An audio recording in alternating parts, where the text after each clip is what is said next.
Combien ça coûte d'habiter à Bangkok, en Thaïlande? Je vais rétablir la vérité aujourd'hui parce que trop de gens disent n'importe quoi. Ça fait 3 ans que j'habite en Asie. Avant, j'habitais à Taïwan, plus précisément à Taipei. Et là, depuis plus de 6 mois, j'habite à Bangkok, en Thaïlande. Donc, je vais te dire exactement combien ça coûte d'habiter à Bangkok. Le truc, c'est que, comme dans tous les pays, que ce soit en France, en Suisse ou peu importe, le coût de la vie va aussi dépendre du style de vie que tu veux. Si on prend mon style de vie à moi, je dépense énormément. Donc, si tu veux venir en mode rat et dépenser le moins possible, c'est totalement possible de vivre pour moins de 1000 € par mois en Thaïlande. Alors, d'abord, commençons par les appartements. Comme dans n'importe quelle ville, le prix de l'appart va dépendre du quartier où tu es. Par exemple, si tu es dans un quartier comme le mien, moi j'habite dans le quartier de Siloam, c'est un quartier qui est assez cher, bah forcément ici ça va coûter plus cher. Donc le but c'est soit de prendre quelque chose de petit et rester au centre de la ville, et là tu peux trouver des choses comme ça à 450 €, mais si tu vas un peu plus loin dans un autre quartier, tu peux trouver des appartements 2 pièces pour 400 € par mois. Et avec ces appartements-là, tu auras piscine, salle de sport et des petits espaces communs comme des espaces de coworking, etc. Donc là tu es déjà à 400 €. Parlons maintenant de la nourriture. Tu peux manger au resto tous les jours pour 100 bahts en allant dans des restaurants vraiment locaux. Donc 100 bahts, ça fait environ 3 €. Donc si tu manges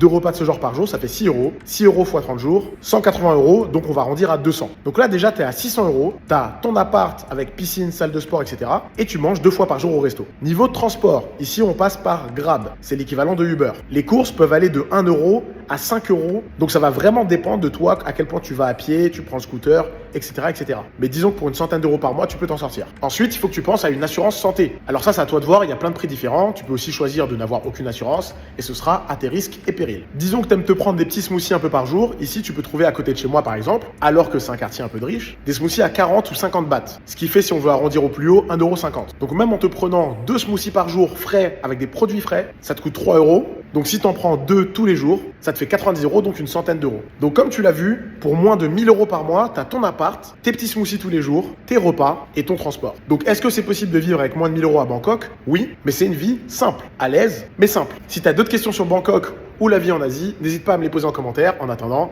like la vidéo et abonne-toi.